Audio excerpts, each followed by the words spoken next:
Hello and welcome to New Filmmakers Los Angeles in partnership with Movie Maker magazine. My name is Danny De Lillo. We're here at the South Park Center. I'm delighted to be joined by Adam with his fantastic movie, The Grief Cube. Let's take a look at a clip. Do you make a deal with the devil? Do you commit pen to paper, forging bond with evil makers? Do you endanger the life of your best friend? Do you sign away your life and everything you love and cherish and own to the Grief Cube? So delighted we can do this. Thank you for your fantastic film. I've got so many questions. Thank you. I'm so glad to be here. No, thank you.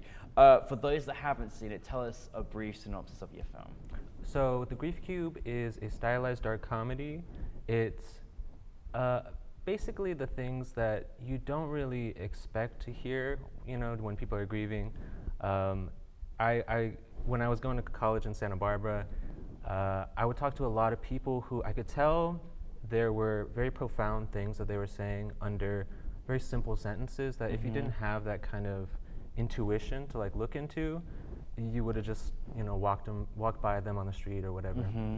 And I wanted to really capture that kind of feeling that I feel like I noticed a lot when I was grieving and when I noticed other people I love are grieving. So that's kind of the spirit of the film. I love that. And listen, you're so good at creating dark comedy. Let's just put that out there first of all. But do you, like, I have a strong intuition. Do you have like a strong intuition when people are kind of not always saying what they're feeling? You can feel the subtext behind people?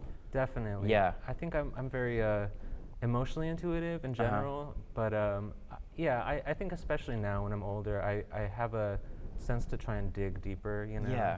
It's never that simple. Yeah, it's a gift though, it's a gift. But listen, I love that you kind of took it from those experiences. Where did the inspiration come for you in turning this into a film, particularly centered around this fascinating cube of grief? Yeah, so the first, like, I guess inkling of a thought, I was at a hotel with my friend and they had this like decor that was like a table, a cube, and I just kind of threw it at him and I said, "Embrace the cube!" And I thought that's kind of funny. That sounds like a funny thing to say. And I was like playing with it a lot. I had been toying with this idea of Dante's Inferno as like a hangout movie, and I thought, you know, I had been losing friends. A lot of the people that I was bonding with in college, we were bonding through grief, and I thought, you know what if it was Dante's Inferno with the 5 stages of grief? Right? And I thought, I can't be dramatic with it because that's not really my style. And so I kind of just toyed with it and played with it for like probably 3 years, and then I felt like this is my time to make it, you know? So. And for you personally, because you took on more roles than maybe the average person, obviously, in front and behind, when did you kind of decide that, you know, that the kind of deciding obviously to be in it and obviously the dynamic of making something, creating it, and then being part of the actual in front of camera as well? And how was the rest of the casting process for you? That was really interesting. When I was writing it, I had kind of intended to be a part of the cast, but I was supposed to play the side character V. Oh. And I had a friend in mind for Damien, and I wrote it with us in mind. Our relationships were very similar, and we fell out at a certain point during college, and I had this other friend who ended up playing V. I thought, you know, he's a lot cooler. He can't be a Damien right now. So I took on Damien, and I thought that was a little easier personally, because I'm like a mess of nerves when I get on any type of set, and you know, there's so many questions, there's so many things, there's so many fires to put out, and I think it's a little easier to just have tone meetings with everybody in the crew beforehand, let them know what I want.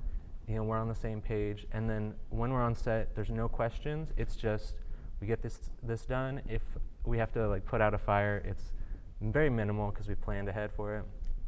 And the rest of the casting process was pretty smooth. I think that I could tell from we had to do it virtually, unfortunately, but I could tell from the self tapes.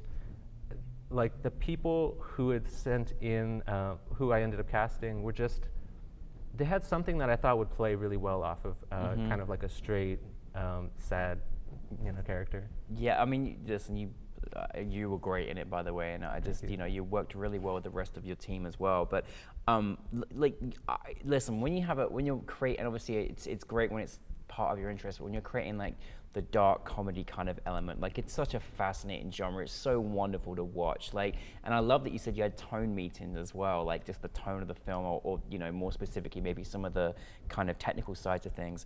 But how do you kind of go about creating that tone? Because you really have to channel how you're going to articulate it on screen in a certain way. I mean, is it about rehearsal, improvisation? Like, how does that process work for you? Yeah, so when we had tone meetings, I created very thorough lookbooks.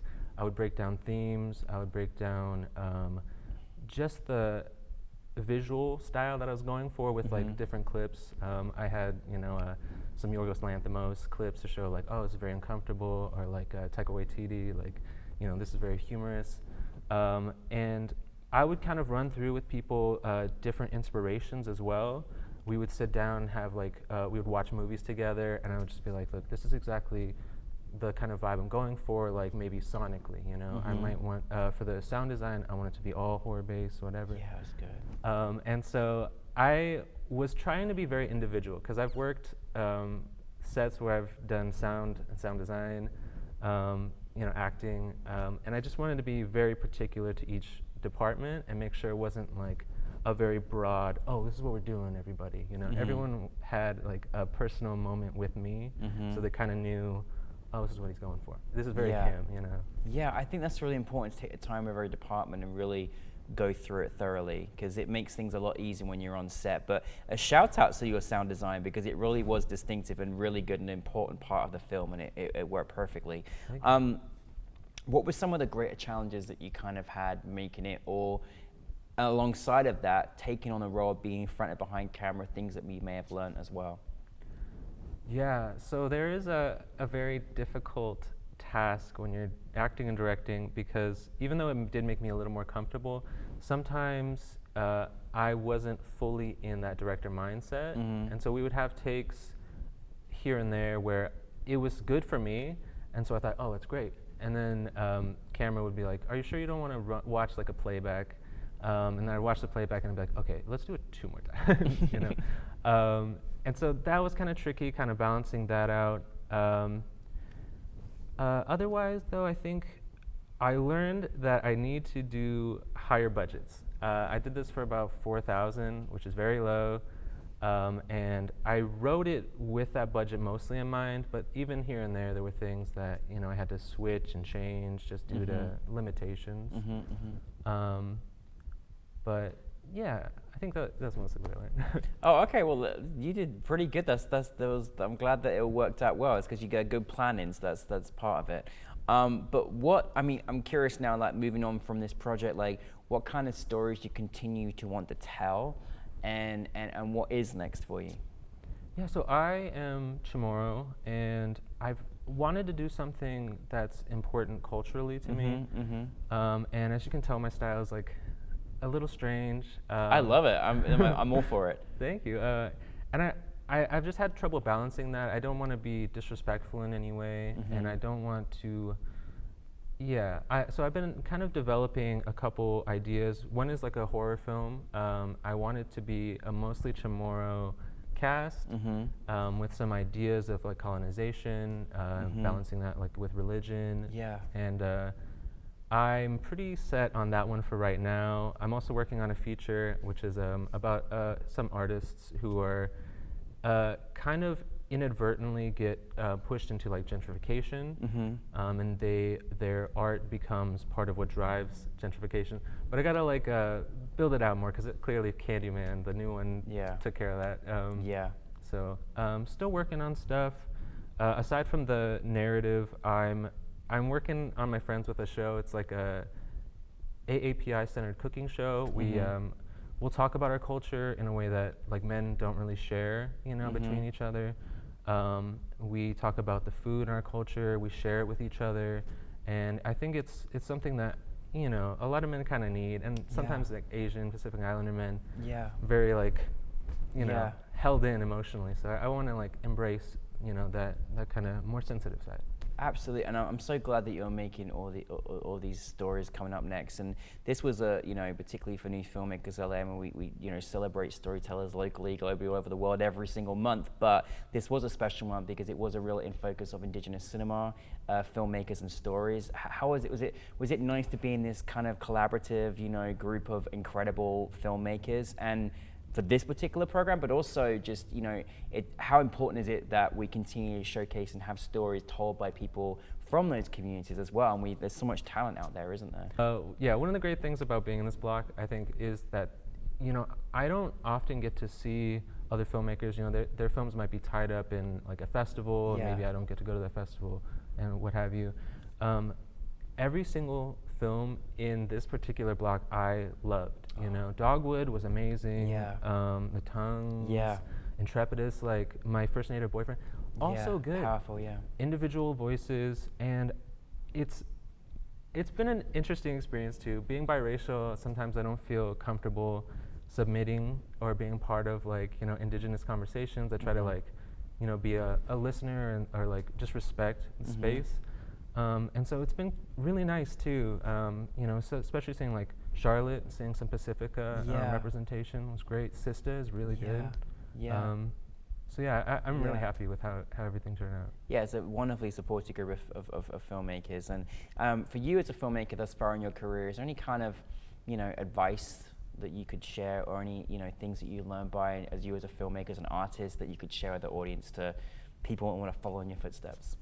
So when I was younger, I would gravitate more towards kind of like indie drama styles, and I would start to go towards stories that might be popular or might be like broadly like a lot of very I guess mainstream kind of styles or whatever, and just for like the idea of success. And I think artists sometimes end up doing that because they just don't know where to go. You know, and so they're making something that they know could be successful. And I started doing that for a while, but it just never felt like me, you know? It was like too much drama. I have to infuse this with something that at least breaks it up a little bit, you know? It has to be something that I want to see, something that I've never seen. And I think just finding your voice and realizing that you have sensibilities that other people are going to have. You know? And maybe they're not the exact same as you, but those kind of people will appreciate you, and if you put yourself out there, they'll welcome you. That's right. That's so true, and we can never say that enough, that your voice and your vision is enough, you know, like you haven't got to delve into anything other than you, because, hey, we loved your film and you're right here, and that was all you, so, you know, well done. Well, a big thank you to, you know, your cast and your crew and for everyone that was part of the production, and, you know, we're looking forward to you making more. I want to see all the movies that you've got planned, okay? Definitely. So yeah, thank you very much. Thank you, Adam, everybody. Appreciate you.